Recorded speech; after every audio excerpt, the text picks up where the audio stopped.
국민학교를 아시는 분만 보세요. 벌써 55년 전 국민학교 입학식 날 가슴엔 손수건을 달고 수시로 코를 닦곤 했죠. 그땐 왜 그렇게 콧물이 많았을까요? 날씨도 참 추웠고요. 앞으로 나란히도 참 많이 했어요.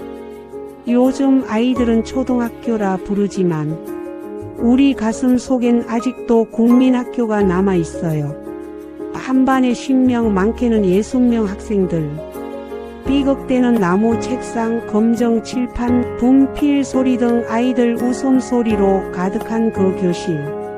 겨울이면 석탄 난로가 교실 한쪽에 있었고 그 위에 데워진 양은 도시락, 살짝 탄 밥 냄새마저도 그리워요. 그땐 토요일도 학교 가던 날이었죠. 오전 수업 마치고 친구들이랑 냇가에서 놀던 기억, 운동장은 흙먼지가 날리고 아침마다 운동장에선 노래소리에 맞춰 국민체조를 함께 했죠. 급식은 없었고 도시락을 싸왔고 선생님 말씀은 그 누구보다 무서웠죠. 가난했지만 따뜻했고 부족했지만 웃음 많았던 그 시절.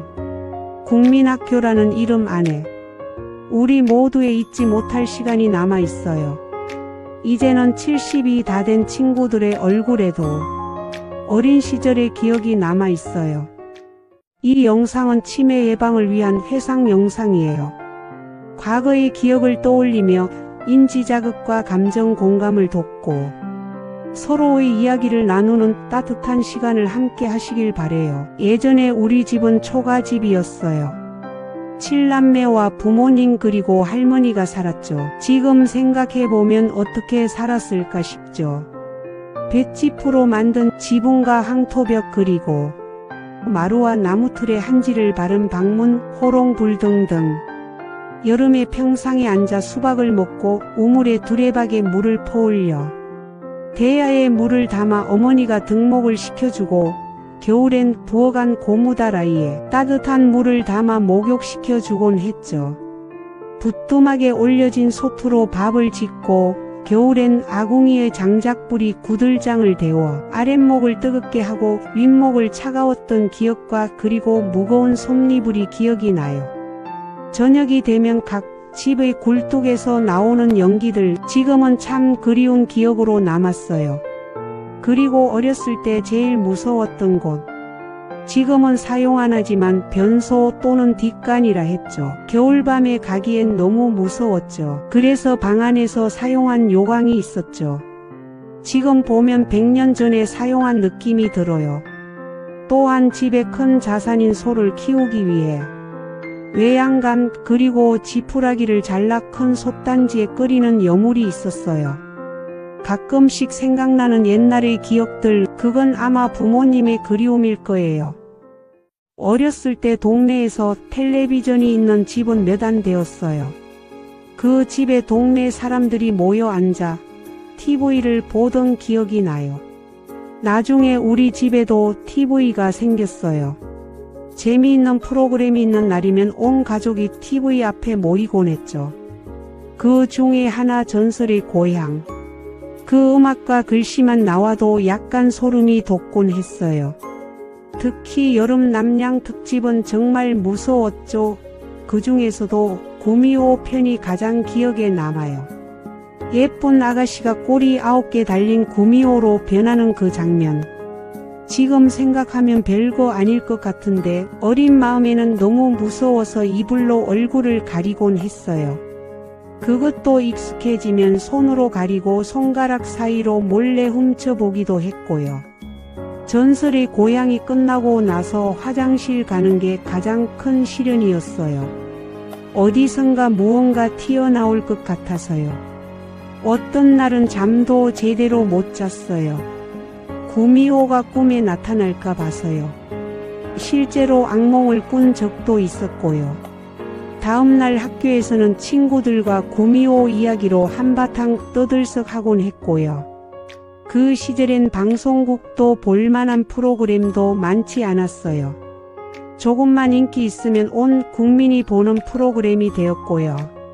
온 가족이 TV 앞에 앉아 흑백 TV를 보던 게 엊그제 같은데 시간이 참 빠르네요.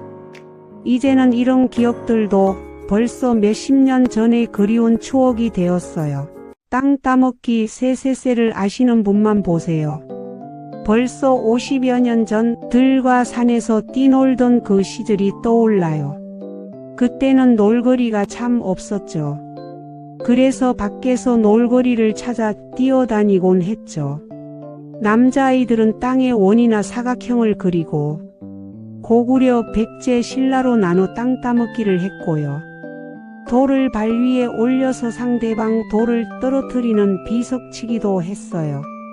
가끔은 남녀가 함께 말뚝박기를 하며 어깨 위에 올라가 서로 웃기도 했죠. 한쪽에선 여자아이들이 고무줄 놀이를 하며 퐁당퐁당 돌을 던지자, 누나 몰래 돌을 던지자 같은 노래를 부르기도 했고요. 남자아이들은 고무줄을 끊고 도망가고 여자아이들은 그 뒤를 쫓아다녔어요. 지금 생각해보면 참 열정을 다해 놀았던 것 같아요.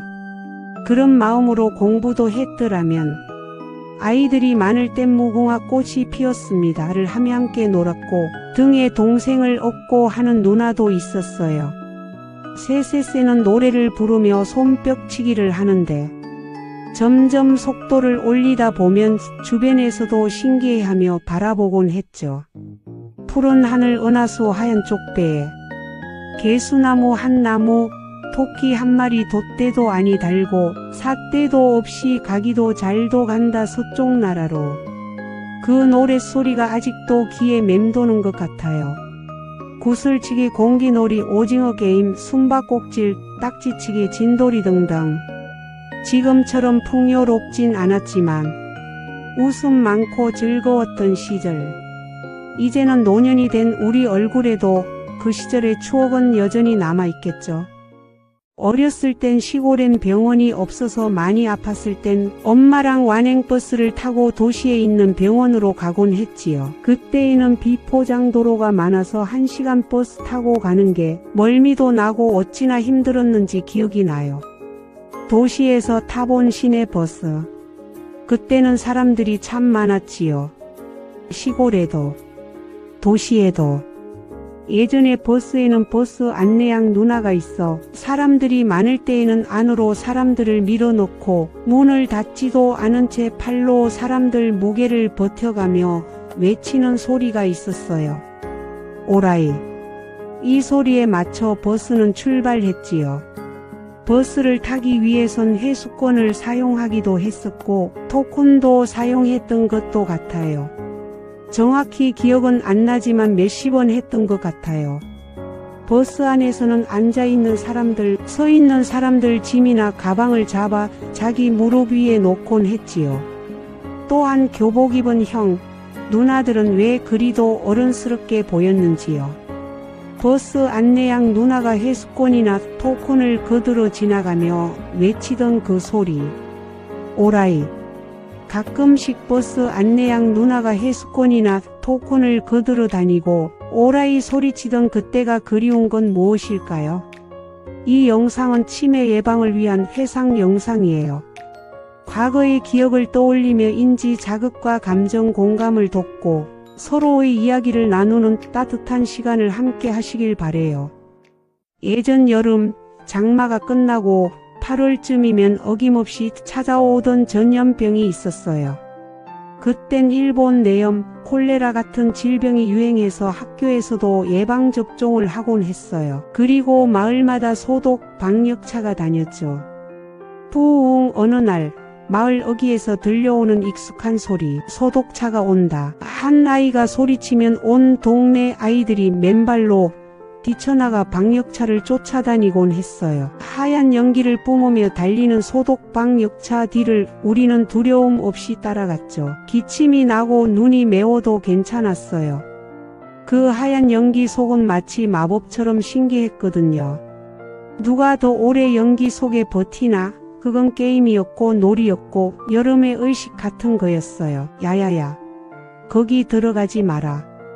어른들 목소리가 들려와도 우리는 멈추지 않았죠. 소독 방역차가 멀어지고 나면 우린 땀과 연기에 흠뻑 젖은 채 웃으며 집으로 돌아왔어요. 그리고 밤이 되면 사각이나 육각의 모기장을 치고 방문을 활짝 열어둔 채 모기장 안에서 가족 모두가 함께 모여 잠들던 기억이 나요. 이제는 각 방마다 선풍기, 에어컨이 있고 여름밤도 시원하게 보내지만 그때의 여름은 참 특별했어요. 어릴 적 맨발로 뛰며 연기 속을 쫓아다니던 그 여름날. 그때는 몰랐어요. 그 시간이 이렇게 그리운 추억이 될 줄은요. 요즘 아이들은 상상도 못하겠죠. 소독 방역차 연기 속을 뛰며 웃던 우리들의 여름. 우리의 여름은 그렇게 흘러갔습니다. 하얀 연기 속을 달리던 아이들처럼요. 이 영상은 치매 예방을 위한 회상 영상이에요. 과거의 기억을 떠올리며 인지 자극과 감정 공감을 돕고 서로의 이야기를 나누는 따뜻한 시간을 함께 하시길 바래요.